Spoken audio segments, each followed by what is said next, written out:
Hello, Culture Matters podcast. Here's a quote before I introduce our episode. Something we cannot see protects us from something we do not understand.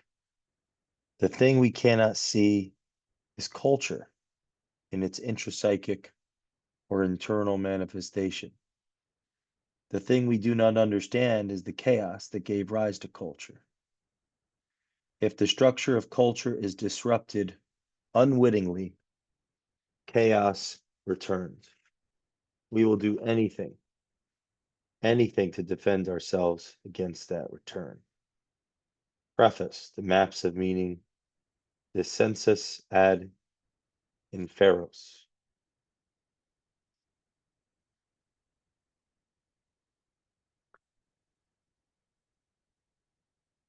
The quote that I just shared is from the preface of a book that Dr. Jordan B. Peterson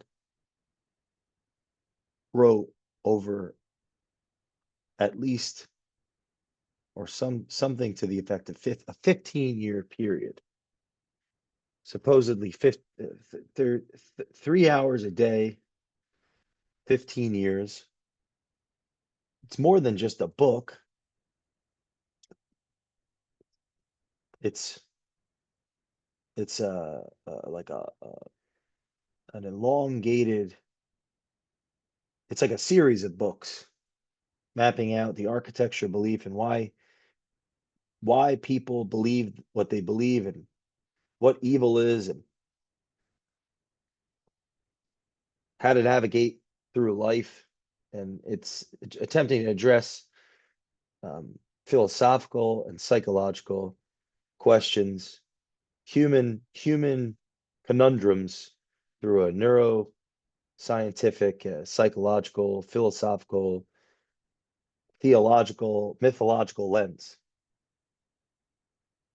In the lectures that follow, I'm attempting to go through a book called Beyond Order, 12 More Rules for Life.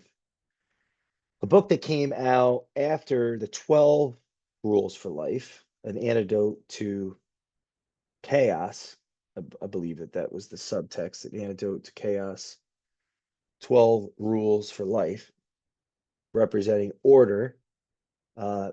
This series Beyond Order, 12 More Rules for Life, that are two books, popularized books, popular and are popularizing books of the ideas that are addressed and were worked through over that decade and a half plus journey of the author of Maps of Meaning, Dr. Jordan B. Peterson, uh, worked on and worked through in the attempt to answer some very serious questions that and plagued him as a student, as a teacher, as a clinical psychologist, and as a thinker and a celebrated thinker of our times. So the following episodes of the Culture Matters podcast are me confronting as a student each rule in the 12 more rules for life, the Beyond Order, 12 more rules for life. I've this book representing how to address the chaos or the unknown. Um, why did I originally start rereading, taking notes, or highlighting, taking notes, thinking through Beyond Order, 12 More Rules for Life? Well, the original idea stemmed from an interview or an opportunity to interview and have a conversation with Dr. Jordan B. Peterson in an attempt to prepare to better comprehend and uh, synthesize his work with get to know better his work so that I could ask better questions in a position of interviewer to interviewee. student to teacher, advisee to advisor, mentee to mentor. This opportunity has come from years and years and years of actually working in the field with small businesses as a culture advisor, as a business advisor, as a consigliere or advisor to the chief executive officer, founder and CEOs. It's come many years as a consequence of working in and around small businesses and actually leveraging from study and experimentation, not just Beyond Order and the 12 more rules for life or the 12 rules for life or the newer book, We Who Wrestle with God, but this magnum opus of culture and psychology, Maps of Meaning, which, the architecture of belief, one of many books that I have read and listened to over the decade plus of working in small businesses as a business advisor, a culture advisor, a student of culture, in an attempt to figure out answers to my own questions and come up with new questions to better inquire around the topics of interest that I've had as a culture advisor, business advisor, entrepreneur, advisor to entrepreneurs. This book, Maps of Meaning, has been a foundational textbook in my journey as a culture advisor and has been influential in the Culture Matters podcast, whether you are aware of that or not. This textbook and the lectures online, and I'm not alone, of the almost 10 million subscribers of Dr. Jordan B. Peterson's YouTube, and the untold millions that have watched his videos, or I believe it's close to 50,000 plus that have taken or enrolled in the Peterson Academy. Me being one of them. Many of our guests on the show are enrolled, and maybe many of you listeners are enrolled as well. And the students that have actually taken his course on Introduction to Nietzsche, um, Personality and Transformation, How to Plan Your Life, and Sermon on the Mount, which are all available on the Peterson Academy. I've finished 2 out of the 4 and have 1 lecture left of Personality and Transformation, and 1 test and 2 lectures left at this recording of How to Plan Your Life. And they have all been super valuable resources for leadership and personal development as an advisor to founders and CEOs and just the person in general. So why Beyond Order, and why this series? In the ensuing weeks, you're going to be confronted with my interpretation of each rule from Beyond Order, 12 more rules for life, starting tomorrow. This is the introductory episode. Why did I actually go through this process? Well, originally, like I said, I wanted to prepare for an interview, a conversation with someone that I respect, that I've learned a lot from, and leverage their intellectual property in my life and in our business as an advisor. One of the many mentors that I've collected from books, one of the few that's alive, Dr. Jordan B. Peterson. As once I started rereading the book, because that had been some time elapsed before I'd read it, it I I started highlighting. I it's as if, because I was very, and have been, a generalist or a very wide reader and listener and consumer of information for over 10 years in my self education.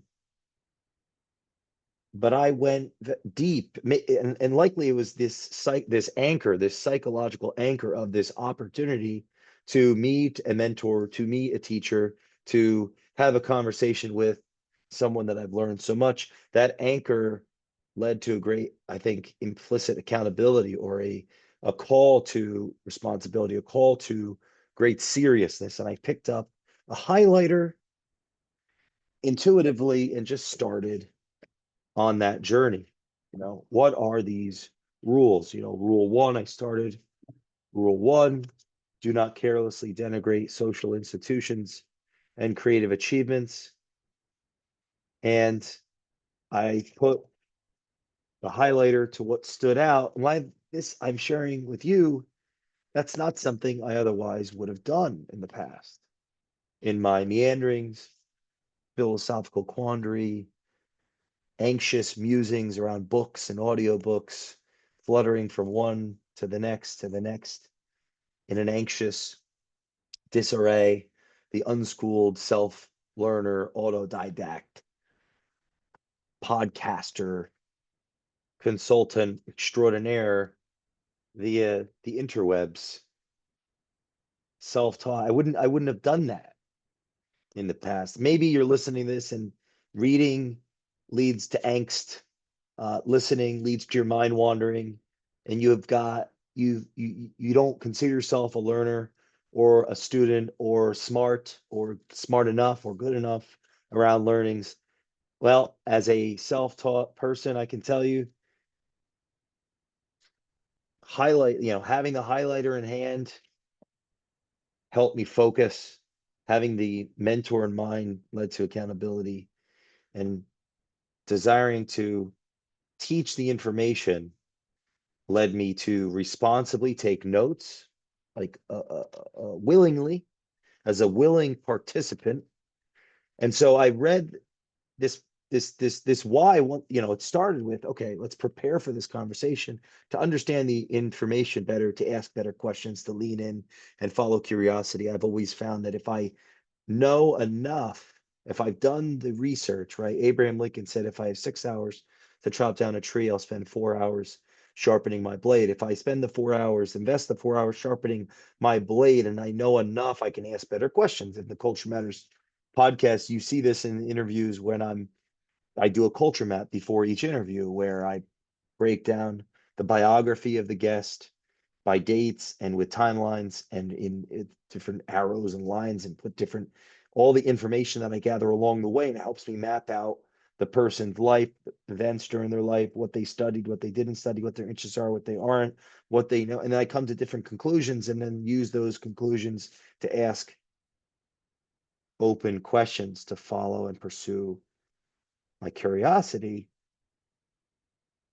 all taking that approach in a deeper or more centered, or obsessive and focused approach around this Beyond Order book, led to the highlighting, led to then the note. So reading through the book, then going to Microsoft Word and writing, you know bulleting out each subcategory. So like in do not carelessly denigrate social institutions, there's loneliness and confusion as the first subchapter.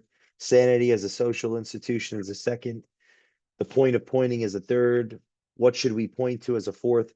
Going through each of those, and actually, whatever I highlighted that first time reading, I'd quote out or ask questions around or type my thoughts. So going from reading and highlighting to writing down the notes of what was highlighted, and thinking through that and answering questions in a Word document, going through that painstakingly, each rule at a time, each chapter at a time, and then coming back, rereading those notes and attempting to get it on a one page. I don't have my Remarkable in front of me, but on the Remarkable pad, a one page of the highlights of the highlights, or the highlights of the information put in Word as a consequence of those original highlights. And then throwing that Remarkable away and attempting to share my thoughts on the rule. There's two whys why I started this 12 more rules for life beyond order lecture series. The one was to prepare for a conversation, to prepare for an interview. And I keep using the word conversation and interview interchangeably, but I'm not it could perceivably be perceived as interchangeably. It's not meant to be interchangeably.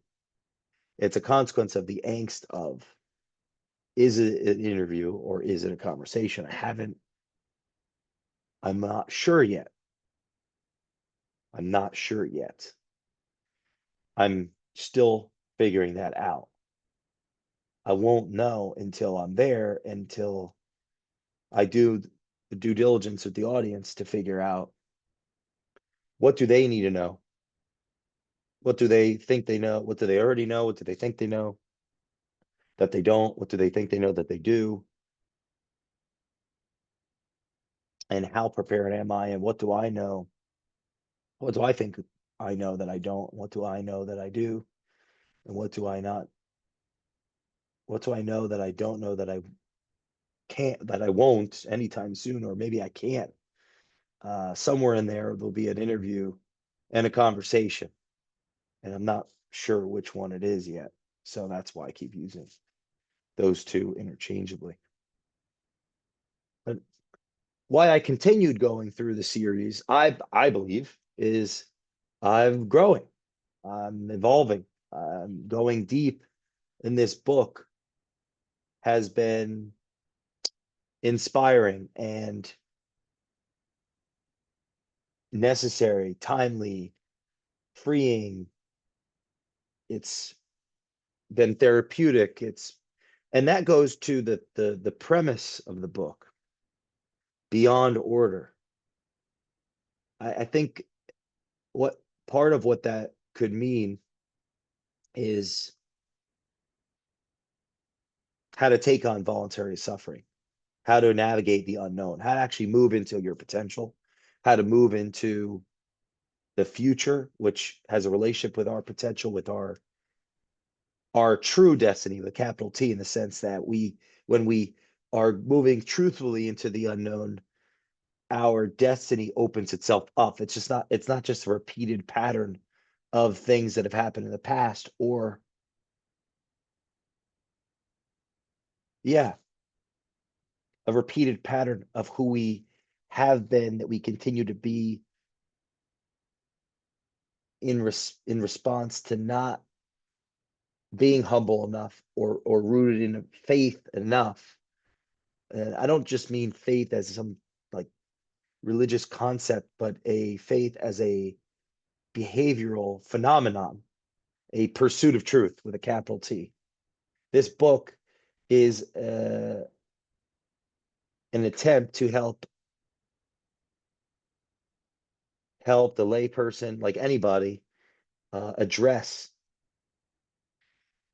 the big bad wolf, the greater unknown in a practical sense. Each rule is our guideposts and call to actions on how to navigate from where we are to where we could be, by deciding where we should be, what we shouldn't do, what we should do, so that we could step into our potential. It's because there's a theme in Peterson's thesis here, is, to take on voluntary suffering, to be brave despite fear, to act courageously in the face of the unknown, to actually take that on voluntarily. It leads to meaning, it leverages hope, and it helps us burden life is suffering, helps us burden the anxieties that come with being with a capital B. So why I continued through the Beyond Order series was how much value is actually in this book. It has been in this book and through this process for me at this time, as you watch me and experience me molting through the Culture Matters podcast, interviewing people, having conversations and debates, having uh, talking through different topics that I've been thinking and writing about for some time, and the evolution that is the Culture Matters podcast and Culture Matters. So the purpose of Beyond Order, right, is 12 more rules for life. I want to go through some of the rules that you're going to see me address, and now you know a little bit of my process, how this all came to be, right? It's that opportunity. So it's interesting. It was unexpected, right? You have what's expected, what's unexpected. What's expected is what's unexpected would be the opportunity to actually have a conversation with Dr. Peterson. So in the face of that anxiety and that the fear of the unknown, I decided to prepare and to put as much effort and energy into that process as possible to lower my angst, to lower just to go away from, move from despair and move into hope and excitement, so that in the moment, based on the research and the preparation and the learning, I could be present and explore. And I guess the fruit, how this conversation goes, interview um, goes, will reveal this strategy. If this it will reveal everything. It will reveal everything. The fruit will reveal everything. But this all came from that opportunity, was why. And why it was beyond order, I think, well, it's a better book, but it's not just a better book, it's better for me at this time in my life. I think there's been too much order in my life the last few years, and now it would be helpful to have tools for how to navigate chaos, how to navigate the unknown beyond order. Rule one: do not carelessly denigrate social institutions or creative achievements. Don't carelessly denigrate them, but critically, but carefully criticize. How can I carefully criticize, or how can we carefully criticize social institutions and creative achievements if we don't put in the work, if we don't put in the time to actually go from apprentice to master? And rule two: imagine who you could be and aim single-mindedly at that. Well, could I say about imagine who you could be and aim single-mindedly at that? Without the vision, the people will perish.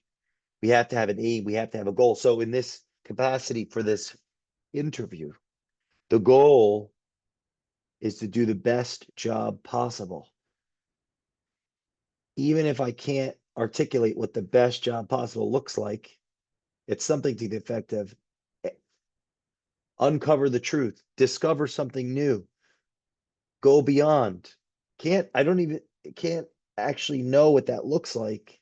And some synthesis between what the audience needs to hear, what I want to learn, what what my counterpart has to offer, is willing to offer, can offer, and then something greater beyond that that kind of meshes everything together.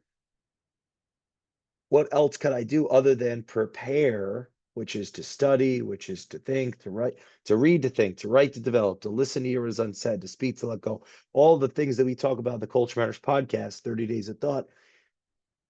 How else can I be prepared to be there at present than to know as much as I possibly can or think I can, and then throw it kind of away and just lean in and listen and try to understand and seek to understand and seek to learn. How else can I be prepared? Well, imagine who you could be and aim single-mindedly at that. Who could I be that shows up and does the best job possible? That's a goal. There's a goal. I'm excited about that. There's a motivation to sacrifice. It's taken painstaking hours of extra work on top of all the other responsibilities of the organization, the podcast, all of our constituents, to reread this book, write, highlight, take notes, record these lectures. And that's led to growing and developing. I imagine who you could be and aim single-mindedly at that. Do not hide unwanted things in the fog. Rule three. It's hard to hide unwanted things in the fog when I'm paying so much attention to what's being said in this book. It's a book that is forcing the truth to come up. It's forcing me to confront myself, which has a relationship with my future, my past, and my present. It's forcing me to confront who I am, which is a combination of all three. I can't hide unwanted things in the fog if I'm So if I'm representing you, I'm reading this book and studying this book. I can't hide unwanted things in the fog. It's that good of a book to help bring out unwanted things in the fog and force us to, and this is where I could plug self-authoring, right? Past authoring program, future authoring program. I have not finished them, but I did start them. It's like the journey of 1,000 miles is a single step. Rule 4 is one that I've been talking about all year since starting this journey. It has been months and months and months that I've been doing this. I've been preparing for months, but I don't remember exactly when I started doing the highlights. But it's been months. It's taken longer than I thought it would. But rule 4, notice that opportunity lurks where responsibility has been abdicated. I have been obsessed with this rule all year. I see it so frequently in business, responsibility being abdicated by management, and how easy it is to unwittingly disrupt culture. Back to the quote, right? When the structure of culture is disrupted, unwittingly, chaos returns. We will do anything to defend ourselves against that return. The story of Osiris and Seth, I'll leave it for episode 4 for you to listen to, but notice that opportunity lurks where responsibility has been abdicated. That's your opportunity. If you're listening to this, you can do something about your life through the fact that life will fracture, life will break, Goliath will fall and David will rise. And at one point you might be Goliath and you've given rise to the next David. And that's doesn't mean your story's over, because there's going to be another Goliath and you're David relative to that Goliath. And the question is, how responsible are you being? Rule 5, do not do what you hate. And rule 6, abandon ideology. If you do not do what you hate, you'll be less likely to accept and be attracted to and be ensconced by ideology. But if you actually stand up for what you believe in, if you speak your word, speak it clearly, like in 12 Rules for Life, be precise in your speech, tell the truth, or at least don't lie. That's rule 10 and rule 8 and 12 Rules for Life. Stand up straight with your shoulders back. You will not do rule 1. You will not do what you hate. And you will be a cleanser of ideology. You'll be able to exercise ideology.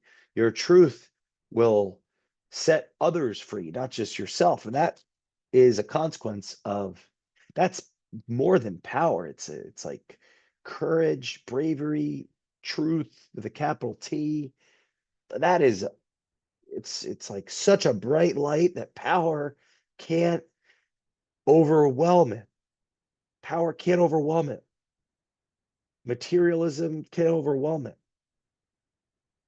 Aestheticism, all of the isms can't overwhelm the light.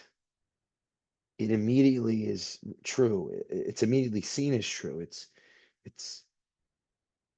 it cleanses, it cuts, it uh, breaks off the dead wood, as Dr. Peterson would say.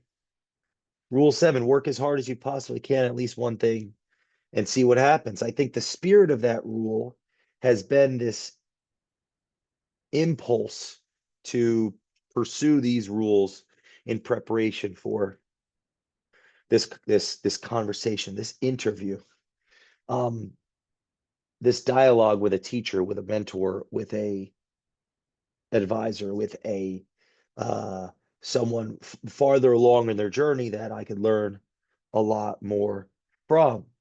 Work as hard as you possibly can at least one thing and see what happens. But why Beyond Order? Well, first of all, Beyond Order hasn't gotten the love it deserves in my estimation. It quickly came out after the 12 Rules for Life, after Dr. Peterson had gone through not only this zeitgeist of infamy, but this uh, health trials and tribulations personally and interpersonally with his family. And right after it coming out, boom, We Who Wrestle with God is the next one. And there's a new tour. And it's as if that Beyond Order tour got squeezed in between the 12 Rules, massive J curve of fame, and this integration of all of his teachings over the last 3+ decades into a religious undertone, or maybe not even undertone, like a religious overture. I don't know if that's the right word either.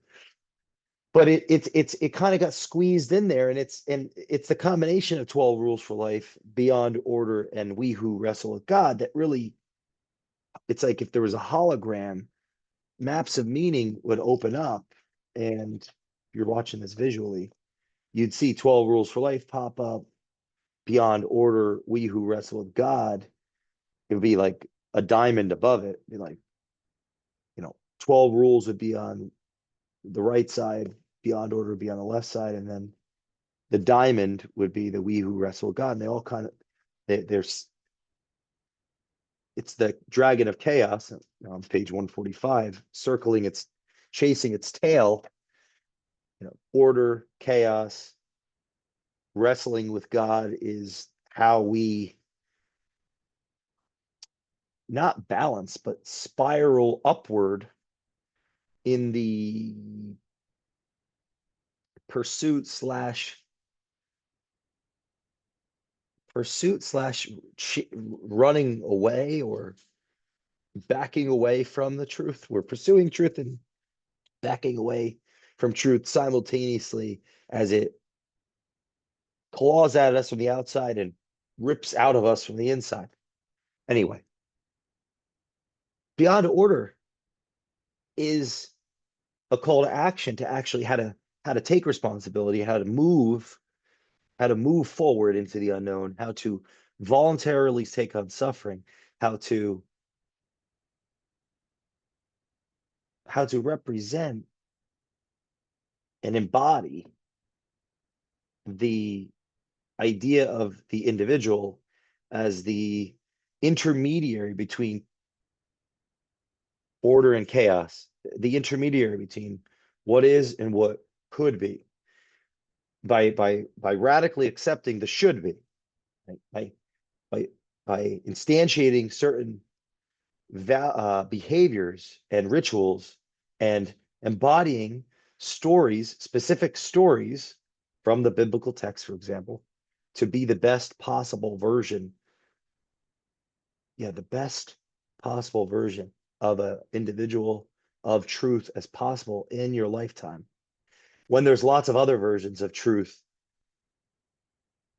or skews of truth that one could embody and then have to suffer the consequences of those embodiments. Beyond Order is just an underappreciated book that, maybe from a marketing standpoint, it's not just called 12 more rules. So the people that bought 12 rules wouldn't immediately be like, oh, let's go get the 12 more. It's like, if whatever the reason, I'm going to give Jordan more credit than he deserves anyway. You could have called it 12 more rules for life and sold more copies, probably, from a marketing standpoint. By calling it Beyond Order, you're keeping the fidelity of the theory you worked so hard on all those years. Got to respect that, if that was the intention. I would think it was. Beyond Order is the right title of the book, although it likely get less marketing attention and be less understood, because, like anything, if you the people, you're going to sell a certain amount of copies of 12 rules, and then a certain much smaller percentage of people are going to actually read it, and then the ones that actually read it, a much smaller percentage will finish it. So whatever that is that finishes it would read Beyond Order and be like, wow, this is an amazing book that makes 12 rules make sense, and without it doesn't fully get there. And without both of them, it's going to be, because both of them can help one actualize the content or the concepts in maps of meaning at a practical sense, in a useful sense, which then make the we who wrestle with God make a lot more sense of how a clinical psychologist who was once a communist, or has become this cultural phenomenon for um, conservative leaning and moderate. And I don't even like the conservative, because I don't consider Jordan a conservative. for people that want to integrate into the future beingness in ways that don't sacrifice or substitute their souls, their capacity for compassion and reason and love. And now I'm starting to sound like a hippie. The point is, rule 8: try and make at least one room in your home as beautiful as possible. Jordan's like doing that on a meta scale with his work, with all these books, bringing the classroom to all of our lives.